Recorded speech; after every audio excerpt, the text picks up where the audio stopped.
The Cleveland Cavaliers got their max player in Evan Mobley, and the Ultimate Cav Show got their second max player back in Jason Lloyd, back from hiatus. We're going to discuss both their new contracts, which Jason doesn't even know he has yet, coming up right now on the Ultimate Cavaliers Show.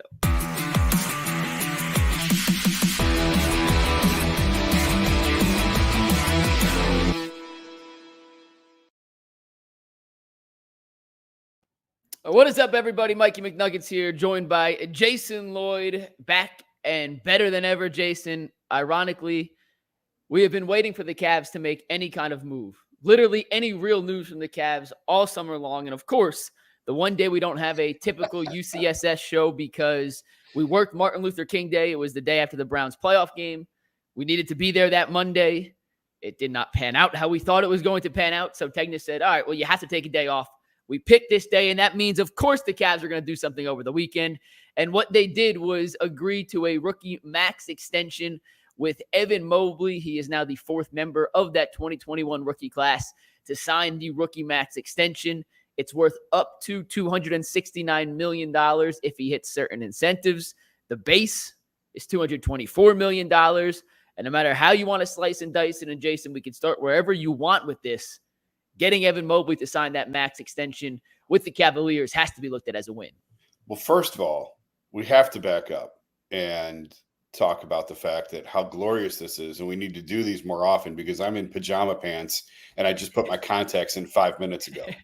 So this feels like the COVID days of pajamas on the bottom, business on top.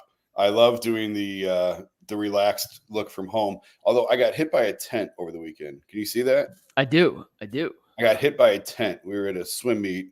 I was setting up a tent, and I got clobbered in the head. And now my wife's coming in the office, even though she knows we're doing a podcast, interrupting. But I got clobbered by the tent, and I was bleeding. It's been a difficult weekend. But anyway, now that we got that, if we do 10 minutes of BS on the regular show, then you got to give me 2 minutes to. Yeah. About my wife barging in and my blood. Well, do you want me to set you back up again? You want me to give me the alley? I'll give you the alley. You give me the oop. The Cavs got Evan Mobley to sign the extension worth up to $269 million at minimum, $224 million for Evan Mobley. Wherever you want to start, Jason, it has to be looked at first and foremost, just as a big win for Cleveland to get a second player this offseason to sign a max extension with the Cavaliers. Yeah, this was a foregone conclusion for a while. They knew they were going to have to give him a max. He knew he was getting a max. I think what little holdup there was over maybe some of the just minutia in the contract language. But both sides knew going in that this was what was going to happen. And I'll even walk it all the way back to the story we wrote after the season ended against Boston, what me, Joe Varden, and Sham Sharania put out about how there was a time when Evan's representatives were telling Cleveland, don't take him, that they were trying to get him to Oklahoma City. And that, I would argue, is maybe part of the reason Isaiah Mobley is here and why they absolutely had to give him a max. And it's a good relationship between the two sides. I don't want to paint it as it's not. It is. It's been fine. That is how it started, but it's been fine since he got here. And it just, the way that the league is going, you have to give these guys maxes, whether you think they've earned it or not. Look at Franz Wagner in Orlando. That's insane that he's a max player. But that this is, and the teams will argue that wait 3 or 4 years where these salaries are going, and these are going to look like deals right now. And I'll probably get into that. I'll write something about it for The Athletic, maybe today or tomorrow, about just where this is all headed with these contracts. I'm not at all surprised it got done. I'm not surprised he got a max, and his future in Cleveland is secure. The Cavs have 3 franchise pillars under contract right now for the next 3 years at least. I know their contracts vary in length, but for the next 3 years, you have Donovan, Darius, and Evan Mobley under contract. That's huge for this team, regardless of if they all survive the next 3 years or if they make any sort of deal. It's just knowing that you have that control. You can gain more in trade if you have to deal one of them, and it's not going to be Donovan. Obviously, at this point, it's not going to be Evan at this point. I'm looking at Darius if something were to ever get done. But you have these 3 contracts in place. You have these pillars in place. You still have Jared under control for 2 more years. So the foundation is in place. And for that, he's got to get better on the offensive end. He does. But defensively, he's already there. And they know going forward what they have to work with here from a roster standpoint now. we had mentioned when it first got brought up that he could be eligible for the rookie max extension and the Cavs were going to have some sort of negotiations with him this summer. Yeah. It was always a foregone conclusion he was getting the max. Now, there was some negotiation over certain provisions in the max, but he was always going to get the max. And we'll get to the debate, I guess we could call it, of has he earned and is he worthy of deserving of a max at this point of his career in a little bit. The reality of the situation is Koby Altman and the Cavs front office had no choice. He was going to get the rookie max, whether you think it was the right deal and he's worth the money, or whether you think he's not worth nearly $224 million up to $269 million. He was getting it no matter what. So just, you could save yourself the debate of the Cavs overpaid and whatnot. He was always going to get that contract. And I just want to make that abundantly clear off the top, Jason, that there really was no negotiating here. It is, hey, Evan, you're in the category of player who has earned the right to sign a rookie max extension. Whether you agree with it or not, that's up to you. I'm just telling you it's how the NBA works. And Evan signed it, and now he is a guy who is going to be held to the standards of a max contract player. And up until this point of his career, through the first 3 seasons of Evan Mobley's professional career, he's shown flashes, but he hasn't been a guy who should be paid on the same scale per se as a Donovan Mitchell or some of these other guys who have these max extensions. But frankly, that's how the NBA salary structure works. So you can argue, but you're arguing with the CBA. And the CBA can't talk back. So you're really yelling to a vacuum. So that is kind of how I feel about the Mobley extension. It's a giant win, first and foremost, for the Cavs to lock up their core pillars for the future. Is Franz Wagner worth $224 million right now? No. Is Scotty Barnes worth $224 million right now? No. Is Evan Mobley worth $224 million right now? No. Is Cade Cunningham worth $224 million right now? No. But all 4 of those guys from the same class got the exact same contract. So it is what it is.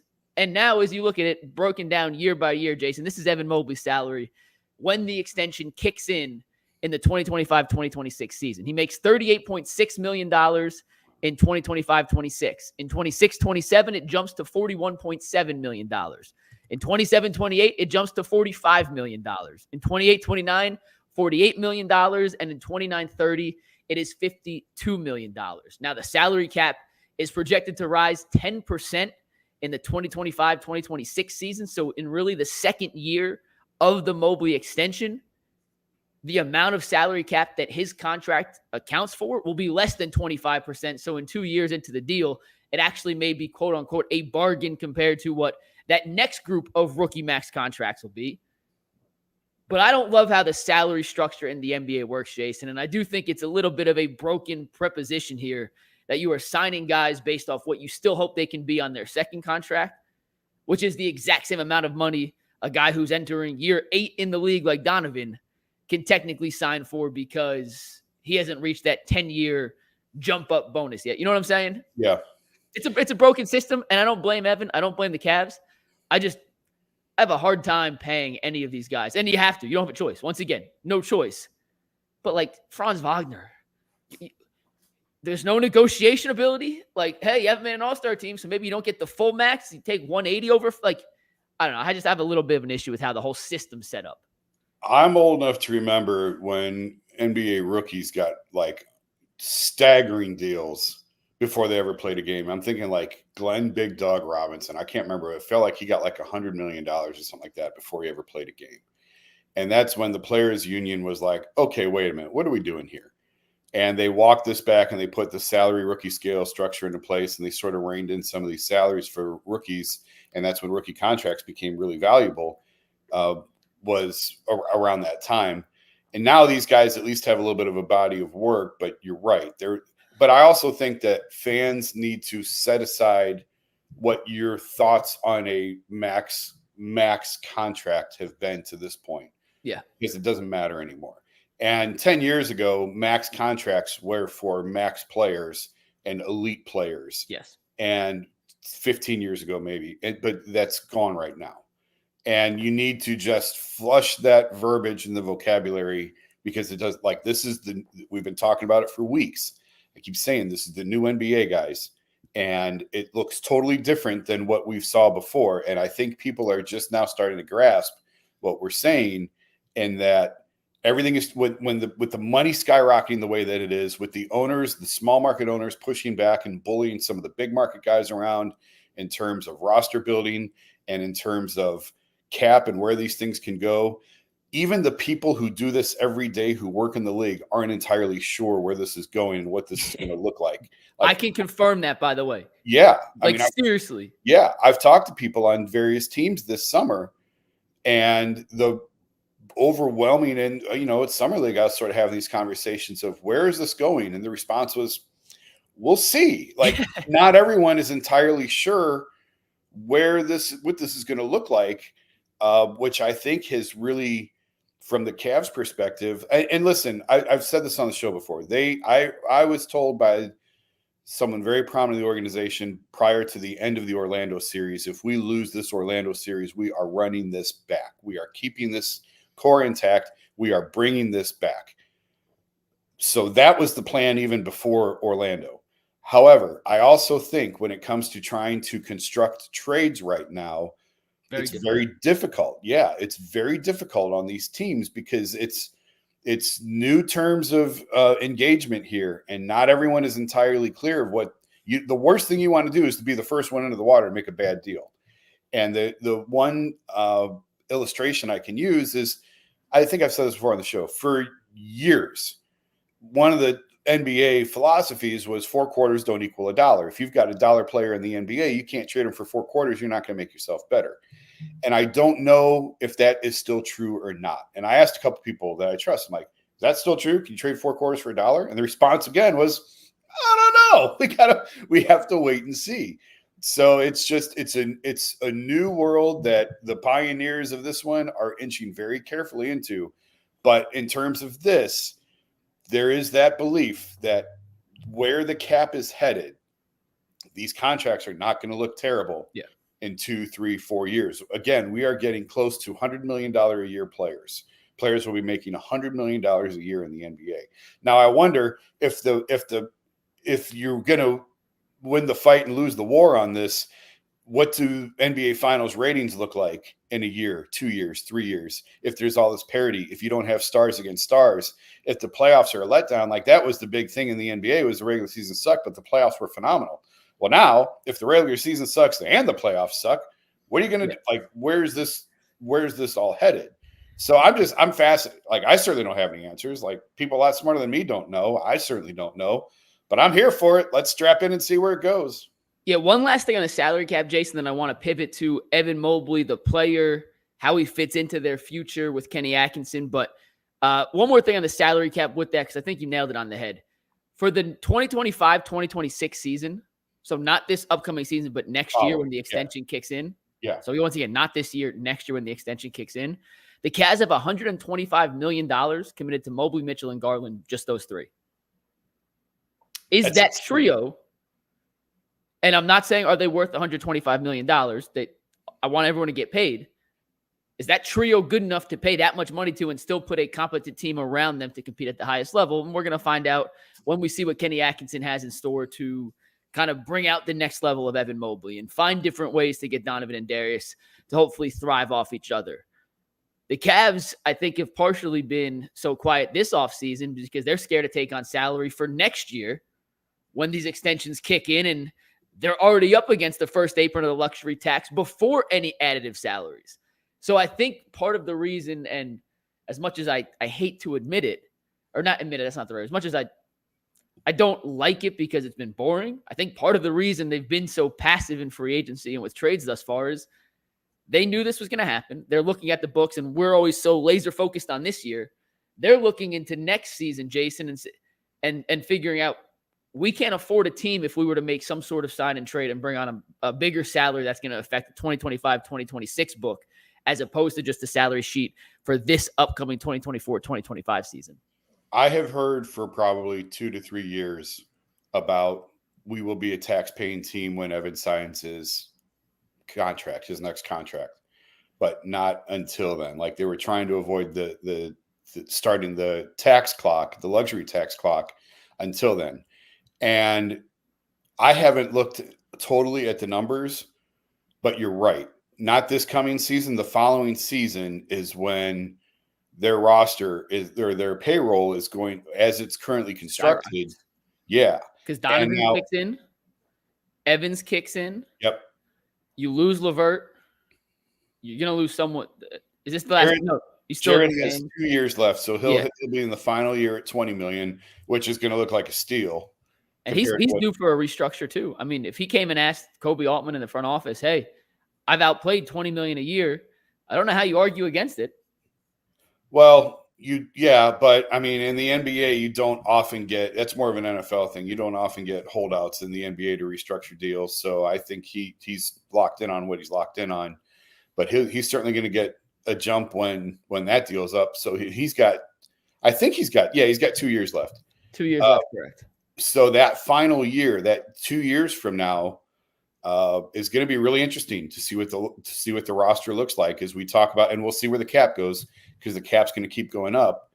But when you're paying Evan a max, when you're paying Darius a max, when you're paying Donovan basically a super max with what he's making, it's not going to leave a lot of room on the bottom of the roster for a lot of other moves, which I think you're right, plays into what is going on this summer. I know we're talking about into the future, but the two are absolutely related.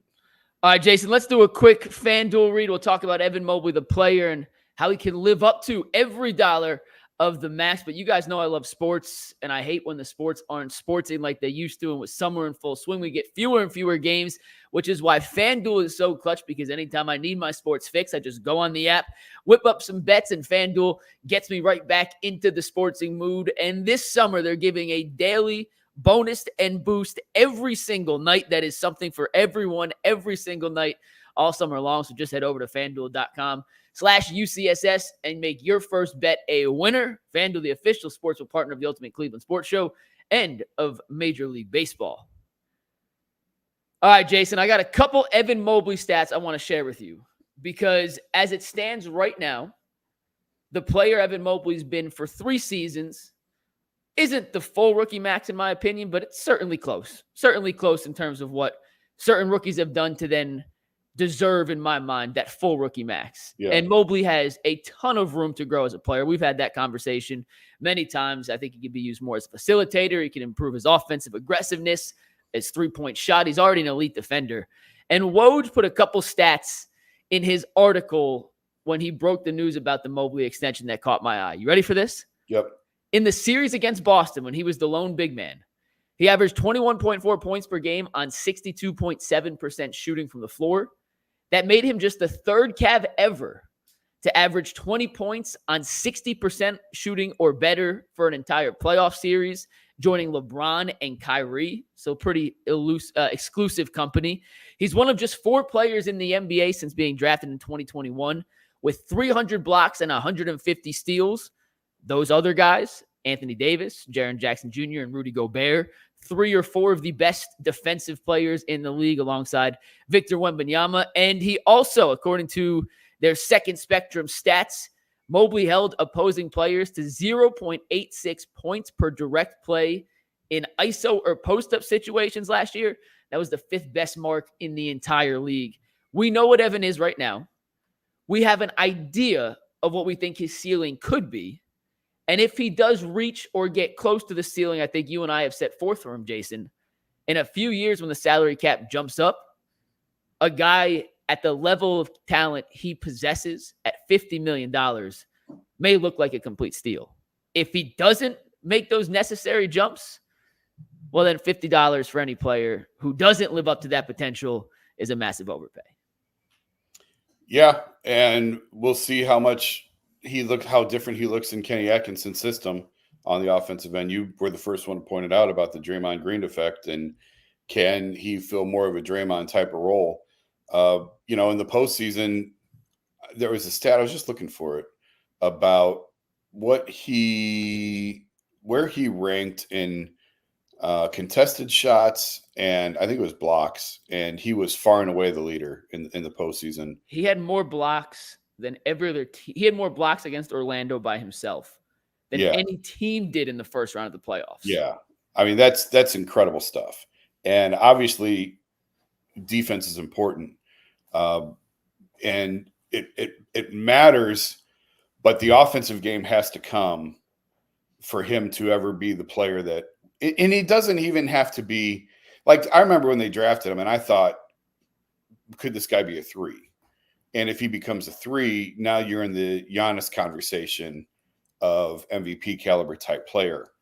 And I like that's gone. That's not going to happen. That's never going to be his game. And that's okay.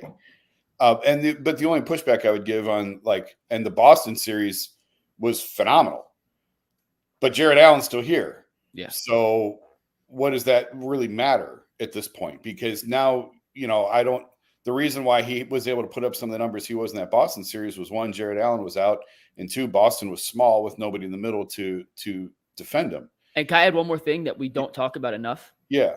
They ran so much stuff through Evan Mobley because Donovan Mitchell was also out. It wasn't just Jared being out and him having more space. It was, our primary playmaker's also out. Darius has not been living up to what we need him to be in the playoffs. Evan, let's see what you got. And he lived up to the billing in that set. Sure. He delivered. And that should be that's a sign going forward that you can play that way. But if Jared's there, can you play that way? So that's why I've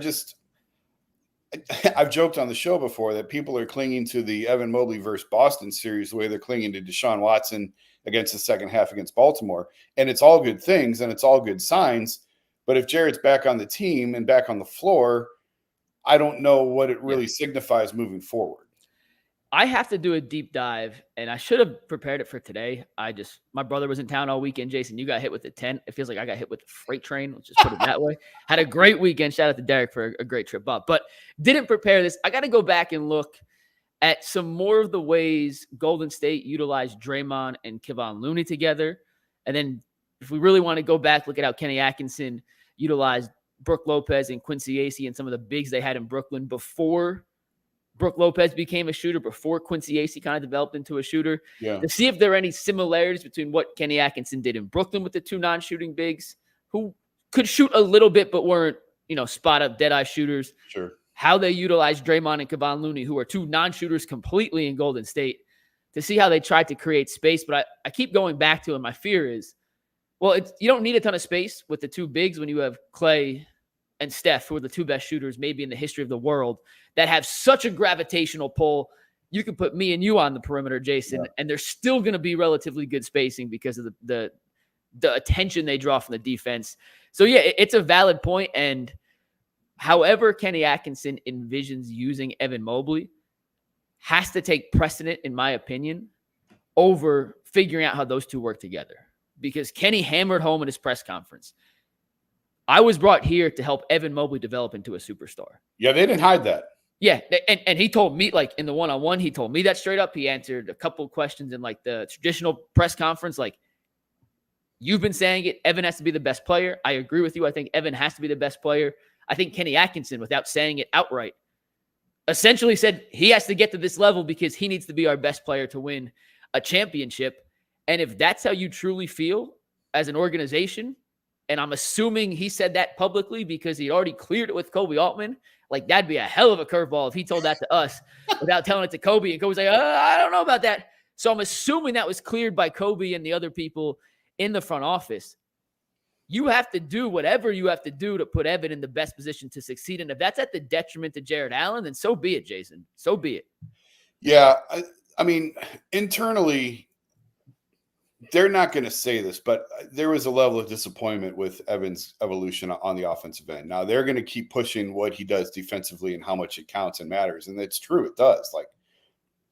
Out on the show, how many times have we defended Evan against Bull and G and guys that kind of go way too far the other way, that he sucks and he's terrible? It's guys, wait, no. Yes, there are flaws and deficiencies. Yes, he has to get better, but let's not just discount and dismiss what he does on the other end. It's really important. But internally, I think that there was a level of disappointment with where he's been.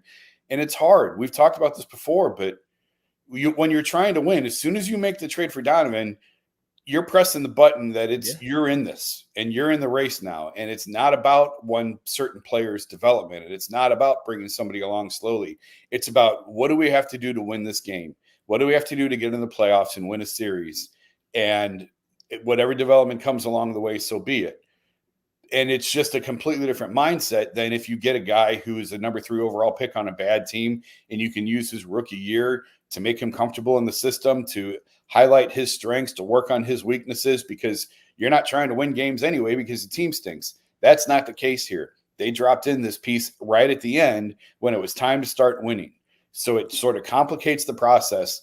And Kenny Atkinson sitting on that, and I've defended them for that. I've defended them saying you have to win games. It can't be about Evan's development. But the Cavs very clearly, when Kenny Atkinson sat on that stage and said, we have to develop Evan Mobley, that was the Cavs organization acknowledging we haven't done a good enough job with this guy on the offensive end. And now we're going to try and fix that, and we're going to try and correct that while still winning games. Something's going to give. Something's going to give. So it has to. Is it on the defensive end? Is it, that would be my guess. Like, they're going to take a step back defensively. Now, you still have really, really good defensive players in Mobley and Jared Allen, and we'll see what happens with Isaac Okoro. The longer this goes, the less confident I am he's going to be back on this team next year. But that's just me looking at how these things have played out historically. That's all that's based on, is historically when you get to the end of July and it's still like this, he's probably not coming back. But you should still be somewhat good defensively just because of the caliber of talent. But I don't think that the scheme is going to emphasize defense the way that it did under JB. But something's going to give in order to get more out of Evan on the offensive end. Last thought on Mobley, then I want to spend the last few minutes here on Jalen Tyson real quick to wrap up Summer League. But part of the reason you could sacrifice playing 2 tiny guards together who neither is particularly good defensively is you had these 2 stalwarts in the paint in Mobley and Allen to kind of clean up their mess. And I am worried that if you do kind of stagger their minutes and you don't have a 3-and-D legit wing who can also give you a little bit of rim protection, like I think we could see a kind of drastic drop off defensively, not like top 5 to bottom 5, but I'm talking top 5 to like 15 to 20, because with all due respect to Donovan Mitchell, as good as a player as he is, he has to do so much offensively. His defensive intensity on a night-to-night basis is not what it needs to be, or not what it could be. It's not what it needs to be, not what it could be. And Darius, you could call him Arius because he plays no D. Like, if you really want, you can just take out D from his name. It is what it is. And that's why Okoro could be extremely valuable to them. Tyson, if he turns into a defender. But if you're not playing the 2 bigs together, I do think it opens up a little bit of an issue we hadn't run into yet from the other standpoint of playing the 2 little guards, because part of the way using that you're able to play those 2 little guards is you have the 2 defensive bigs in the backcourt. Whatever it takes to get Evan Mobley to that next level, Jason, I think they have to go in on.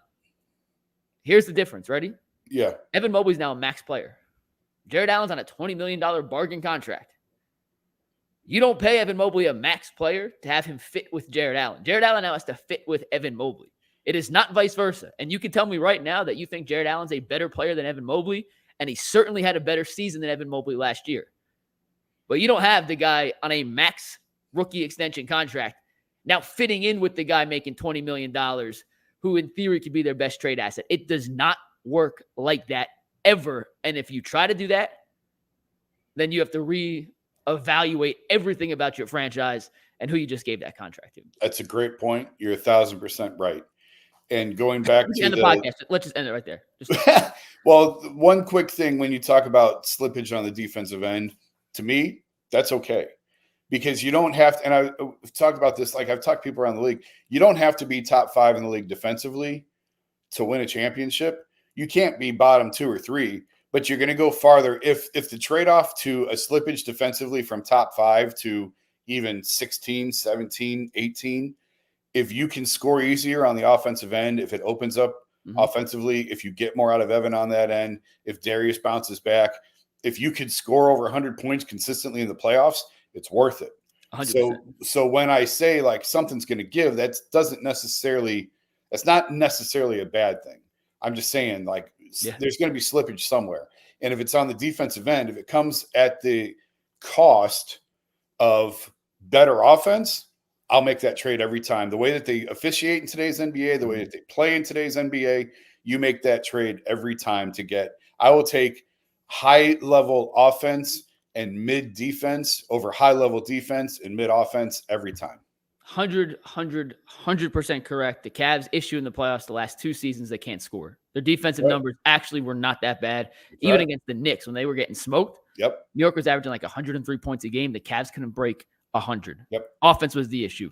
A quick reminder, we are doing the Ultimate Cavs show now because we do not have a full UCSS show because we worked on Martin Luther King Day in January because it was the Monday after the Browns playoff game. And Degna said, well, you have to take a day off. We randomly picked this Monday like 3 months ago. So that is why there is no 2-hour Mothership UCSS show. If you want some Guardians content, Bull and Zach did an Ultimate Guardian show earlier this morning. And G. Bush is doing an Ultimate Brown show at 5 o'clock. So you get all 3 teams covered in the day. It's just spread up and not 1 2-hour Ultimate Cleveland Sports Show. Jason, we got 4 minutes. We'll keep it real quick, but Jalen Tyson looked everything, or let me rephrase that. Jalen Tyson showed you everything you wanted to see from a guy drafted 20th overall, a 3-year college player, a physical specimen among Summer League participants in the final 3 games he played for the Cavs, a near triple-double, followed up with a 20-point performance. He showed the playmaking. He showed the shooting, the scoring. He showed the physicality. He showed the intensity. It's Summer League, so you take everything with a grain of salt. He's also a 21-year-old physical beast, which leads him to be able to just kind of be a little stronger, tougher, and more physical than a lot of the guys he's playing against. But that is not to take anything away from Jalen Tyson, who looked beyond impressive over those final 3 games and showed some stuff in the first 2 as well. But once Craig Porter Jr. sat out and they kind of gave the keys to the offense to Jalen Tyson, he took over. And some of the things he did, to me at least, certainly looked translatable to a real NBA court, taking into account the competition he was against. But I was thoroughly impressed with the number 20 overall pick. Jason, what say you? Well, he's obviously comfortable with the ball in his hands because that's what Cal asked him to do last year. He was on a very mid team and was asked to do a lot for them and a lot of playmaking. So he's comfortable in that role. I do think that he'll have a role on this team at some point, could be sooner than later if he keeps playing this way. Certainly, you can't be upset with what you saw out of him in the Summer League. Yes, you take into account the talent that's on the floor, but imagine the conversation we'd be having if it was Summer League and he looked terrible. Yeah. So, he did what he was supposed to do. The fact that he's got a little bit more experience is a good thing, I think, and the fact that he's again, this is a team trying to win right away. And it's harder to do that. You're not necessarily drafting for upside when you're in the position that the Cavs are in. You're trying to get a guy who can help you. And again, I'm really getting more and more pessimistic. Isaac Okoro is going to be back on this team. And you've said 100 times, he is not Okoro. He's not, but he's going to fill that spot in terms of there's a spot on the rotation available as a wing. And there's where I think he could fill it if Okoro is not here. So I do think that there's going to be minutes available to him. He may not be the defensive presence that Isaac is, but again, this is a team that has been sort of living in the Stone Age for the last 4 years in terms of how they play, and it's worked at times, but they haven't had a ton of playoff success. And moving from a defensive-minded guy like Okoro into an offensive-minded guy like Jalen Tyson helps sort of bring this offense a little bit further into the 21st century that we're living in of NBA offense. So I'm excited to see him in the preseason, see what he looks like. I don't expect him to come here and dominate, certainly, but if he plays well, they'll find minutes for him, particularly if Okoro's not on this team. And again, we can go back to the contract Okoro's going to sign, and it may not matter for this year, but it's going to matter for next year.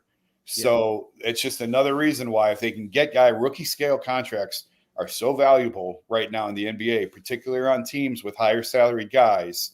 They're very, very important to have. And so we'll see. But certainly you got to like what you've seen so far out of the kid. Yeah, he just looked comfortable with the ball in his hands. Yeah. And he's not Isaac Okoro. He's not the defender Isaac Okoro is. And Isaac Okoro is not the offensive player Jalen Tyson is. I always say he reminds me more of LeVert. He doesn't play a ton like LeVert, but he reminds me of LeVert in the sense he's a secondary playmaker you can have on the court who you could run offense for. Right. He's a better playmaker than I thought he was. And to me, watching him in Summer League, it was pretty obvious that part of the reason his assist numbers at Cal were down after seeing the vision he portrayed and displayed in Vegas was he just didn't trust his teammates. Yeah. And in Summer League, he was like, hey, these guys are at least a level higher than my guys at Cal were. I'm going to see what they can do. And they made shots, 9 assists. He had a couple passes in that game that had the shots going in, he would have had a triple-double, which would have been awesome. But, it is what it is. I see more LeVert role for him than Okoro. I think they drafted him as a guy who could be ready-made this year. And LeVert's entering the last year of his deal. He is the built-in LeVert replacement, theoretically speaking. So I liked what I saw. He has the right attitude. In the first 2 games when the shots weren't falling and he was more of an ancillary playmaker because Craig Porter Jr. was there, the physicality and tenacity he played with jumped off the screen. In those 2 games, I saw flashes of Josh Hart, not the rebounder, but just the play style.